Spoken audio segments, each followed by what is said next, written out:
પાલિતાણાના તળેટી સહિતના વિસ્તારોમાં નગરપાલિકા દ્વારા ગેરકાયદેસર દબાણોને દૂર કરાયા।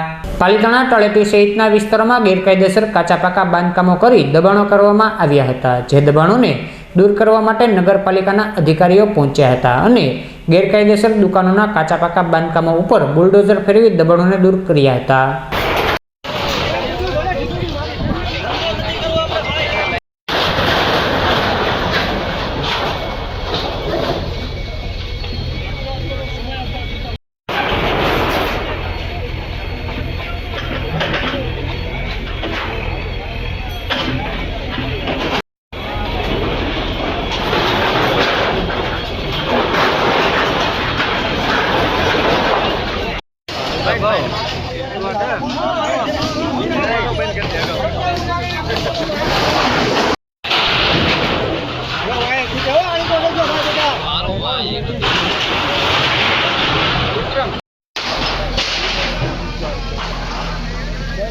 Go.